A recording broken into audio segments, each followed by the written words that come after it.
किसी का मानसिक संतुलन ठीक नहीं था। पूरे परिवार की घटना होने के बाद आप जानते हैं अच्छी तरह से कि जब ऐसा घटना आप रास्ते में हो जाता है, फिर आप समझ सकते हैं कि किस तरह से परिवार पीड़ित होता है, समझ पाने में घर का काम होता था वही करते थे, ईंटा गारा जो भी होता था ऐसे में अपन जीवन शैली चला रहे थे। लेकिन ऐसा पहाड़ टूट गया है। डॉक्टर की ब्लड जो है, ब्लड जब डिलीवरी हुई तभी से ब्लड उनका बाहर निकल रहा था और रिपोर्ट में भी 1% भी ब्लड नहीं। अभी तक न्याय नहीं मिला। हम लोग थाने पे गए एफआईआर कराने के लिए, तो वहाँ पर दरोगा जी ने बोले कि ये हमारे बस में नहीं है, एफआईआर मैं उन लोग के खिलाफ़ नहीं कर सकता जब तक सीएमओ रिपोर्ट नहीं। अभी मैं जनपद जौनपुर के थाना क्षेत्र बदलापुर के अंतर्गत पट्टी दयाल गांव में हूँ, जहाँ पे 5 मई को एक महिला को प्रसव पीड़ा होती है और उनके पति राहुल जी हैं। प्रसव पीड़ा होने के उपरांत अपनी पत्नी को सामुदायिक स्वास्थ्य केंद्र बदलापुर लेके जाते हैं और ये राहुल का घर है। तो आप देख सकते हैं कि किस तरह के इनके हालात हैं और किस तरह से इनकी दशाएं हैं। लोग जब स्थितियां खराब होती हैं, यानी व्यक्ति की सेहत जब खराब होती है, तो इलाज के लिए अपने नज़दीकी सामुदायिक स्वास्थ्य केंद्र पर ले जाते हैं। सामुदायिक स्वास्थ्य केंद्र पर ले जाने के बाद इनकी पत्नी की डिलीवरी कराई जाती है, लेकिन उस डिलीवरी के दौरान इनकी पत्नी की जान चली जाती है। ऐसे में इस पीड़ित परिवार के पास क्षेत्रीय विधायक रमेश चंद्र मिश्रा भी आते हैं और इस परिवार को आश्वासन दे के जाते हैं कि आप लोग निश्चिंत रहिए, अगर डॉक्टर ने लापरवाही की है तो उसके खिलाफ कार्रवाई निश्चित होगी। जैसा कि आप लोगों ने वीडियो में देखा भी है, बहुत आप लोग उस वीडियो को काफ़ी शेयर भी किए हैं और आज उस पीड़ित परिवार के पास हैं और हम जानने का ये प्रयास करेंगे कि घटना के 11 दिन बीत जाने के बाद भी अभी यह परिवार न्याय के लिए दर दर भटक रहा है। कभी ये बताया जाता है कि जांच रिपोर्ट आएगी, अभी आप इंतज़ार कीजिए, टीम जांच कर रही है। आइए अब जानने का थोड़ा सा प्रयास करते हैं कि अभी तक इनको क्या बताया गया है और कहां तक ये इनको न्याय मिला है। राहुल जी, घटना के आज 11 दिन बीत गए हैं, आपको अभी कहां तक न्याय मिला, क्या क्या आपको आश्वासन दिया गया? हमें अभी तक न्याय नहीं मिला। हम लोग थाने पे गए एफआईआर कराने के लिए, तो वहाँ पर दरोगा जी ने बोले कि ये हमारे बस में नहीं है, एफआईआर मैं उन लोग के खिलाफ़ नहीं कर सकता जब तक सीएमओ रिपोर्ट नहीं आएगी। जैसे मामला जब जांच होता है तो वो थानेदार भी ये सोचते हैं कि जब तक रिपोर्ट नहीं आ जाए तो मैं किस आधार पे कार्रवाई करूं, और उन्हें मेडिकल रिपोर्ट चाहिए। तो जो विधायक जी कह के गए थे कि इसकी जांच प्रक्रिया मैं तीव्र गति से कराऊंगा, तो वो जांच प्रक्रिया भी कहां तक पहुंची? सीएमओ ऑफिस हमको बुलाया गया, वहाँ पर गए थे तो हमारा बयान लिया गया, उसके बाद अभी तक कोई कार्रवाई नहीं, अभी तक कोई कार्रवाई? कुछ भी नहीं। फिर उसके बाद आपने किससे कहा अपने दर्द को, किससे बताया, किसी से आपने कहा कुछ? किसी से नहीं कहा। थाने पे जा रहे हैं, वही लोग बार बार वही बात रिपीट कर रहे हैं। अभी तक लगभग कितने चक्कर थाने के आप लगा चुके हैं? गिनती तो नहीं कर सकते, पर बार बार जा रहे हैं। बच्चे जो आपके हैं उनकी देखभाल कैसे होती है? देखभाल मेरी सासू माँ आई हैं, उन्हीं के पास छोटा मेरा बच्चा है और 3 बच्चियाँ हैं, उनके पास रहती हैं, वो देखती है। हाँ। और जो बच्चा जन्म लिया था वो बच्चा मेरी सासू माँ देख रही हैं। अच्छा, वो भी सासू माँ सासू माँ के ही पास अभी यह बच्चा। घर से बाहर जा पाते हैं कि नहीं? हम कहीं नहीं, बच्चे के लिए यहीं पर बैठे रहते हैं, वहाँ एफआईआर के लिए जाते हैं, बस यही बुलाया जा जो है कि कोई सुनवाई भी नहीं हो रही मेरी। योगी जी कहते हैं, जो आपके क्षेत्र के आपके प्रदेश के जो मुखिया हैं, वो कहते हैं कि जो है न्याय, पीड़ित को न्याय ज़रूर मिलेगा। तो क्या कहेंगे योगी जी? अगर न्याय मिलेगा तब कहेंगे, न्याय मिलेगा हमें तब कहेंगे। क्या लगता है कि आपको न्याय नहीं मिलेगा? हमें तो नहीं लग रहा है।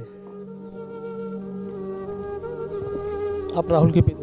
हाँ, हम राहुल के पिताजी हैं और लड़का हमारा जाता है जब भी थाने पे यही आश्वासन देते हैं दरोगा साहब कि जब तक सीएमओ की रिपोर्ट नहीं आएगी तब तक हम कुछ नहीं कर सकते। अब हम लोग जब मजदूरी भी करते थे यहीं पे बैठ गए हैं, अब कैसे हमारी घर की समस्या कौन हल करेगा। हम लोग मेहनत मजदूरी करके किसी के घर जाते थे, घर का काम होता था वही करते थे, ईंटा गारा जो भी होता था, ऐसे में अपन जीवन शैली चला रहे थे। लेकिन ऐसा पहाड़ टूट गया है डॉक्टर की वजह से। डॉक्टर नहीं लापरवाही करता तो कुछ भी होने से बच जाता है, या दुर्घटना होने से बच जाती, जो हमारी बहू के साथ हुआ है। ऐसा जो मेडिकल रिपोर्ट आई है, जो पीएम रिपोर्ट आई है, पीएम रिपोर्ट में क्या बताया गया है कि उनकी मौत किस प्रकार से हुई? पीएम रिपोर्ट में यही उनका ब्लड जो है, ब्लड जब डिलीवरी हुई तभी से ब्लड उनका बाहर निकल रहा था, और रिपोर्ट में भी 1% भी ब्लड नहीं है। 100 ग्राम यही बता रहे हैं कि 100 ग्राम तक ब्लड जो है इनके जांघ पे जो जमा हुआ है वो दवा की वजह से जम गया है। बाकी 1% ब्लड उनके शरीर में नहीं रह गया। जब शरीर में ब्लड नहीं रहेगा तो दिमाग आउट हो जाएगा, दिल की धड़कनें बंद हो जाएंगी, हार्ड हो गया, वही सब बता देते हैं डॉक्टर साहब। आपकी बहू जब घर से जा रही थी तो वह पूरी तरह स्वस्थ थी? एकदम स्वस्थ थी। हम लोगों को खाना बनाकर खिलाए और जितना कपड़ा था सब उसको साफ भी करती थी, साफ करके गई। और जब ममता जो एक आशा है गांव में रहती हैं, वही बार बार फ़ोन कर रही हैं डॉक्टर आए हुए दिखा दो। तो हमारी औरत से पूछी, वो मना कर रही थी कि जाओ मत बेटी, जब तकलीफ़ होगी तभी चलना। उनको तकलीफ़ भी नहीं था, लेकिन वो बार बार कह रहे हैं टाइम आ गया है आप जाओ दिखाओ। जब वहाँ पर गए तो एकदम हंस बोल रही थी। डॉक्टर ने कहा चलो ठीक है, कुछ दवा ववा लगाए, यही लड़का गया हुआ था, दवा वो लगाए। इसके बाद उनको तकलीफ़ हुआ। अब कह रहे हैं कि जब तकलीफ़ हुआ तो ले गए ऑपरेशन में, जहाँ उनका डिलीवरी रूम था उसमें ले गए। इसके बाद कुछ दवा ववा ऐसे ही हाथ में पकड़ करके बॉटल चढ़ा दिए, उसमें इंजेक्शन वगैरह जितना भी रख था उसमें बोल रहे थे कि लगा, फटाफट डाल रहे थे। इसके बाद अब अंदर क्या हुआ, थोड़ी देर में बोल रहे हैं लड़का पैदा हुआ, फिर बता रहे हैं ब्लड थोड़ा आ रहा है। ऐसे करते करते 1-1.5 घंटा अंदर ही रख दिए। फिर इसके बाद बोल रही हैं कि देखिए अभी जल्दी लेकर जाओ, कहीं इनको लेकर जाओ, जल्दी करो यहाँ से। अब उसमें हालत में एक हमारी जो हमारे छोटे भाई की औरत थी वो पहुँच गई, हमारी पत्नी भी पहुँच गई थी। तब वो बोली अब हम कहाँ लेकर जाएंगे। तब लड़का दौड़ दौड़ कर एम्बुलेंस के पास भी फ़ोन किया, वो भी नहीं पहुँचा। 7 मिनट तक देखा है, 8 फिर एक बार लगाया, नहीं आई। इसके बाद कैसे भी लेकर वो लोग बोले ये पौती पकड़ो, बच्चा वहीं पर है। हमारी औरत लेकर बैठी हुई हैं और उनका ब्लड अचेत हो गई है वहीं पर ही।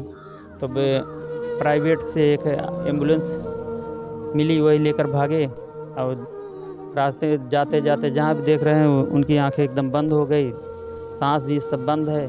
लड़का रोने लगा, हमको फ़ोन करके बताया कि ऐसे ऐसे बोल नहीं रही हैं। एक 2 लड़के और उसमें बैठ गए थे, गांव के ही थे बच्चे।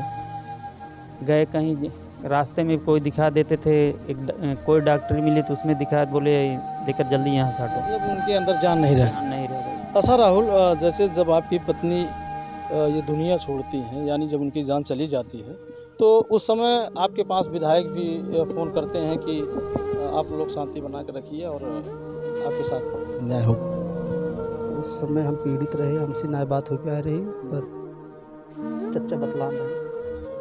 तो उस दिन आपके घर पे विधायक जी आए थे, अनुशासन दे के गए हैं। अनुशासन दे के गए। तो 11 दिन बीत गया है, तो फिर आप विधायक जी से दोबारा मिले, बातचीत की? उस दिन का क्या वाक़या था, किसके कहने पे आप लोगों ने जो है ये सब वहाँ पे भीड़ भाड़ इकट्ठा हुई, फिर आप लोग आए? नहीं, हम लोग यहाँ से जौनपुर के लिए जब रेफ़र किए थे, रास्ते में ही बहू की मृत्यु हो गई थी। चेकअप फिर वहाँ पर कुछ डॉक्टरों को दिखा के बोले कि ले जाइए यहाँ से घर। अब उस समय परिवार की हालत, जो उनके पति राहुल है, भतीजा है हमारा, किसी का मानसिक संतुलन ठीक नहीं था पूरे परिवार की। घटना होने के बाद आप जानते हैं अच्छी तरह से कि जब ऐसा घटना आप रास्ते में हो जाता है, फिर आप समझ सकते हैं कि किस तरह से परिवार पीड़ित होता है, समझ पाने में असमर्थ रहता है। तो वापस हम लोग हॉस्पिटल पे लेके इसलिए गए थे कि आप देखिए, आप ही लोगों ने रेफ़र किया था, वहाँ तक पहुँच भी नहीं पाए। वहाँ सब हम लोग बाहर ही रखे, गेट अंदर से बंद कर दिया, सभी लोग गायब हो गए, बातचीत करने के लिए कोई नहीं था। अच्छा, जब वो लोग सही थे फिर गेट बंद करके गायब क्यों हो? ये हम लोग भी जानने का प्रयास किए, लेकिन वहाँ कोई मिला नहीं ना जाने के बाद। कुछ देर रुकने के बाद वहाँ से प्रशासन आ जाता है, पुलिस आने से काफ़ी दूर। परिवार ये रो रो के भाभी थी हमारी बेहोश हो गई, सारे परिवार वाले। अब उस कंडीशन में आप जानते हैं क्या हो सकता है।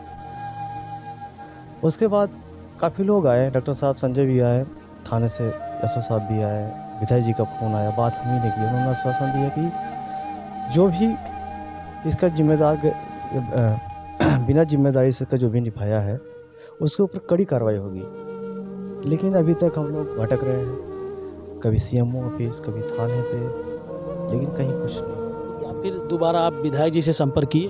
नहीं, दोबारा हम लोग नहीं संपर्क किए। हम लोग के पास इतनी हिम्मत नहीं है अब परिवार के पास। कहीं भी रिस्पॉन्स जब मिले, कोई हम लोग को ऐसा बताया कि नहीं अब हो रहा है, ये आपके पक्ष में कुछ है, आपको न्याय मिल जाएगा, नहीं कुछ नहीं। बस हाँ एक आप बयान दीजिए जाइए, बयान दीजिए जाइए। एसडीएम ऑफिस में बयान दिए वही, फिर सीएम ऑफिस में पूरे परिवार के साथ बयान दिए, लेकिन ऐसा कुछ निष्कर्ष नहीं निकल पा रहा है। मतलब ये बताया भी जाए कि नहीं आपको 4 दिन बाद, 2 दिन बाद, 1 दिन बाद हम आपको कॉल करके इस चीज़ के बारे में जानकारी देंगे, लेकिन किसी को नहीं, कोई सूचना नहीं है। अब आप समझ सकते हैं कि ये परिवार अत्यंत गरीब है, किसी तरह से मजदूरी करके अपना पेट पालता है, अपने परिवार का पेट पालता है, अपने बच्चों को पालता है।